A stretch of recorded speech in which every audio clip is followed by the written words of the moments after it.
Rain was pouring, thunder rolled, and Isabella, a small-town girl mechanic, was elbows deep in the hood of a pickup when a stranger pulled in exhausted, lost, and desperate. He needed help. Fast. She gave him her last bottle of water, worked 45 minutes under the storm, refused his money, and waved him off without ever learning his name. The next day, he returned, in uniform, with a badge. And what he said next in front of the whole town left her speechless. Because the man she helped wasn't just a traveler. He was someone sent to test her heart. And what he found restored his faith in humanity. Before we dive in, drop a comment and let us know where are you watching from. We love seeing our global family come together in the comments. And if this story touches your heart, don't forget to hit that subscribe button. Let's get started. In the quiet edges of rural Wyoming, nestled between dusty roads and whispering wheat fields, lived a young woman named Isabella Reed, just 24. Isabella ran a weathered old garage she inherited after her father passed away, a place more rust than chrome, but full of memories and grit. Her hands were always smudged with grease, her nails chipped, her clothes plain. Makeup never mattered. Engines did. Locals in Pine Hollow knew her as the girl mechanic, the one who never turned down a neighbor in need. While others her age chased city lights, Isabella stayed behind, quietly fixing brakes, rotating tires, and keeping the small town rolling forward. Few understood her story, how she left college to care for her dying father, how she spent years teaching herself the ins and outs of combustion engines by trial, error, and endless nights of grease-streaked manuals. To her, the garage wasn't just a workplace. It was home, anchor, and legacy. Despite her isolation, Isabella carried a quiet strength, a fire fueled by loss and responsibility. And on one scorching summer afternoon, that quiet life would shift. It began with a stranger and ended with something no wrench or socket could ever fix. The sky cracked open over Pine Hollow just past 3 p.m. July heat clung to the skin, thick and unforgiving. But now it was pouring, the kind of sudden downpour that sent animals scurrying and soaked the earth within seconds. Isabella stood beneath the tin overhang of her garage, wiping grease off her hands with an old rag when she spotted a vehicle pulling in. It was a battered black SUV, caked in mud and dragging what sounded like a dying alternator. The engine sputtered and died completely just as the man inside swung open the door. He stepped out slowly, a middle-aged man in dark work clothes, face weary, shoes dust-covered. He looked lost, not just directionally, but in the way someone carries the weight of too much life behind tired eyes. "Ma'am," he said, voice hoarse, "I think I'm a bit off course." She offered him a bottle of cold water without a word, then crouched by the hood. "Pop it," she muttered, already pulling on her gloves. The man explained his GPS was dead. Phone had no signal, and he was supposed to be in Lincoln by 5 for an urgent meeting. Isabella nodded absently, her focus deep in the belly of the stalled machine. The spark plugs were flooded, battery weak, and the ignition coil wasn't responding. Most folks would have turned him away, told him to wait, charged a fee, but Isabella didn't. For 45 minutes, she worked beneath the storm, her boots slipping on wet gravel, her shirt sticking to her skin. She never asked his name, never complained. She simply fixed the problem, wiped her hands, and shut the hood with a quiet thud. The engine roared back to life. He pulled out his wallet, offering a generous stack of bills, but she shook her head. "I don't take money from people just trying to get where they need to go." He stood there, stunned, not by the refusal, but by the sincerity in her voice. For a moment, The rain paused just long enough for silence to settle between them. The man looked at her. Really looked, this young woman. Soaked in oil and water, who helped without judgment, without knowing who he was. He whispered, "Thank you," and drove off into the gray haze of the highway. To Isabella, it was just another act of human decency, one of many she'd done without a second thought. But what she didn't know was that this lost traveler wasn't lost at all. And he wasn't just any man. That night, Isabella returned home well past sundown. Her arms ached from a long day at the garage, 4 vehicles, 2 brake jobs, 1 transmission headache, and the drenched SUV from earlier. She tossed her rag into the laundry bin, microwaved leftover stew, and collapsed into her old armchair, not sparing a single thought for the man she'd helped. To her, he was just another passing soul, another stranger who needed a hand. But across the state, in a modest government office lit by flickering fluorescent lights, that very same man, now clean-shaven and in full uniform, typed out a confidential report. Because he wasn't a lost traveler. His name was Captain Benjamin Cross, and he was the commanding officer of the Nebraska State Police.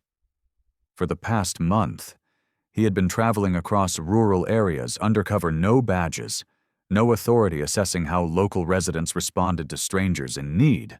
It was part of an internal integrity survey, one meant to gauge empathy and community trust in areas often overlooked. Over the course of his journey, Captain Cross had been ignored, charged triple, even cursed at by some, but not by her.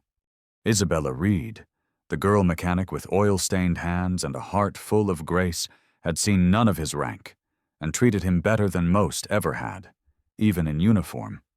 He'd written reports before, dry, procedural, but that night, his words carried something new admiration. She asked for nothing. He wrote, "Not my name, not my story, just what was wrong with the engine. She didn't fix a car, she restored something I hadn't felt in years. Faith." The next morning, Isabella rolled open her garage door just like every other day, unaware that everything was about to change. Because this time, the black SUV that pulled up wasn't dirty. It was polished, clean, and behind the wheel sat the same man now in crisp blues, with a badge on his chest, and something far more important in his hands. Isabella was crouched beneath an old pickup truck, tightening a rusty brake line, when she heard the crunch of polished tires on gravel. She barely looked up. Customers came and went, and she still had a full day's work ahead. But something about the silence outside made her pause. She slid out from under the truck, wiping her hands on her coveralls, just as the driver stepped out. Her heart skipped. It was him, the man from the storm. But this time, he wasn't the weary traveler in muddy boots. He stood tall, composed, and unmistakably official. His deep blue uniform was crisp, adorned with the gold insignia of the Nebraska State Police. A silver badge gleamed on his chest. Isabella blinked. Confused. You're a cop." Captain Benjamin Cross nodded gently. "Yes, ma'am. I'm sorry for not telling you before. I needed to see who people were when they thought no one was watching." Before she could respond, he reached into his coat and pulled out a polished wooden plaque and a framed certificate. But what caught her eye most was the badge he placed softly on her workbench. "For going above and beyond in service to a stranger," he said, voice steady. "You reminded me why I took this job in the first place." Isabella stood frozen, unsure if this was real. She had spent years buried in engines and grief, believing the world moved on without noticing people like her. But here was this man, a state official, telling her that her kindness meant something, that her silent service mattered. "I want to offer you a spot," Captain Cross continued. "A technical advisor role for our field vehicles. We'll help fund new tools, maybe even a full renovation for your garage. And if you're willing, Train others the way you fix with heart." The words hit like thunder.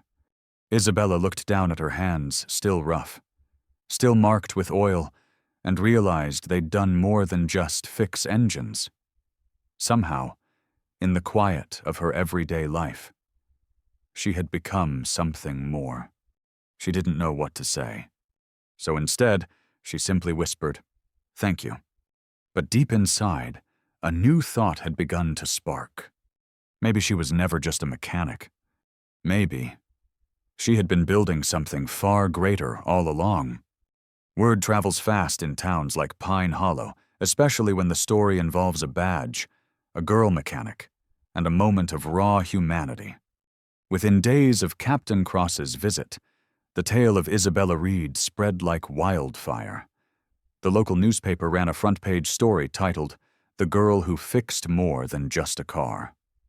Then came the regional news stations. Then strangers from nearby towns started arriving at her garage, not just for oil changes or tire rotations, but to meet the woman who had reminded the world what real kindness looked like.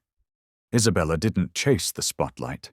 She didn't know what to do with the attention, the handshakes, or the cameras. But she did know how to fix things, not just vehicles, but lives. So, when the grant money came in thanks to Captain Cross's endorsement, she didn't buy a new truck or take a vacation. Instead, she built an extension onto the garage, a workshop space, clean, open, with enough tools and benches for 6 students. It became the Pine Hollow Youth Auto Program, a community initiative where young adults, especially those from low-income or troubled homes, could learn mechanical skills, discipline, and purpose. Some kids had never held a wrench. Others came in angry, closed off, carrying weights heavier than engine blocks. But Isabella saw pieces of herself in every one of them. She taught them how to listen not just to engines, but to each other, how to pay attention to detail, how to take pride in honest work, and most importantly, how to give without expecting something in return. Customers now waited longer for appointments not because of delays, but because Isabella let her trainees lead. Slowly but surely, her little garage became more than a repair shop. It became a refuge, a launch pad, a classroom of second chances. When asked by a local reporter why she chose this path, Isabella simply smiled. "I used to think I was just fixing cars," she said. "But now I know every bolt tightened, every spark plug changed. It's all part of building something bigger." And she meant it, because the garage that once stood quiet and forgotten was now humming with life. A year had passed since the day a lost traveler pulled into Isabella's garage, and everything changed. The Pine Hollow Youth Auto Program was now thriving. Students came in early, stayed late, and proudly wore navy blue work shirts stitched with their names and the program's simple motto, "Fix with Heart." The garage, once quiet and dim, echoed with laughter, buzzing drills, and the low thrum of restored engines roaring back to life. Isabella no longer worked alone. She moved with calm authority, guiding young hands through complex repairs, solving problems not just under the hood, but often within the hearts of the kids she mentored. Some had dropped out of school. Others had lost parents, struggled with addiction, or felt forgotten by the world. And yet, here they were learning, growing, healing. Isabella herself had changed too. She still wore the same coveralls, still wiped her hands on the same faded rag. But her shoulders sat higher, her voice was steadier. She had stepped out of the shadow of loss and into a role she never expected, not just a mechanic, but a leader, a mentor, a light for others in the dark. Her relationship with Captain Cross deepened over time. He visited often, bringing old cruisers for repairs or just stopping by to talk. He'd become an ally, not as an officer, but as a friend who believed in her mission. And something remarkable had begun to happen. Other towns called, other departments asked for help starting programs like hers. Isabella, who once fixed engines in isolation, was now speaking at conferences about community rehabilitation through trade skills. The quiet garage girl had found her voice, and people were listening. But through it all, Isabella never lost sight of who she was. She still offered water to stranded travelers, still refused to charge for simple kindness, still believed that one good act could shift someone's entire day or life. One evening, after closing up, she stood outside the shop watching the sun dip behind the hills. Her students had gone home. The tools were neatly stacked, and the air smelled faintly of gasoline and hope. She smiled almost to herself. "I guess," she whispered, "this is what rebuilding really looks like." And for the first time in years, she felt whole. By the time the second winter rolled around, the garage on Maple Lane was no longer just Isabella's place. It had become a symbol of hope, of second chances, of what one quiet act of kindness could truly become. The walls were now lined with photographs, students holding up their first certificates, team shots of the youth program, even a framed newspaper article titled "The Girl Mechanic Who Changed Pine Hollow." Hanging just above the entrance was the badge Captain Cross had once laid on her workbench, polished, respected, and never forgotten. But Isabella never let it all go to her head. Fame didn't change her. She still started each morning with a mug of black coffee, still crawled under trucks when no one else could figure out the problem, still kept a dusty old radio playing classic rock as she worked. What changed was the way people saw her. No longer just the girl in the garage, Isabella had become something rare, a quiet hero in a noisy world. Parents brought their kids by, not because their cars needed fixing, but because they wanted their children to meet her to learn from her strength, her humility, her way of finding grace in the grit. One spring afternoon, a young girl named Lily came by with her grandfather. She stared in awe at Isabella as she changed a tire with practiced ease. "Can girls really do that?" Lily asked, her voice small. Isabella knelt beside her and smiled. "Sweetheart, girls can do anything, especially when no one's watching." That moment, like so many others, planted seeds. Later that week, a letter arrived. Handwritten. From a former student now working at a major auto shop in Chicago. He wrote, "I never thought I'd amount to anything until you handed me that first wrench." Isabella folded the letter and placed it in a small wooden box she kept behind the counter, filled with thank yous, sketches, and notes from people she'd helped. Her own quiet time capsule of transformation. She had never chased greatness. She only ever wanted to fix what was broken. But in doing so, she had done something even more powerful. She had built a legacy. And all it took was one act of kindness on one rainy afternoon. Anyone can build something that lasts if they're willing to get their hands dirty and their heart wide open. As the last light fell over Pine Hollow, Isabella Reed didn't close the garage door right away. Instead, she stood in the glow of a single bulb, holding a fresh clipboard not to list tomorrow's repairs, but to map out new mentorship spots for kids who, like her, had once been overlooked. This time, they wouldn't be forgotten. She knew now the life she'd carved out with wrenches and grit wasn't just for her anymore.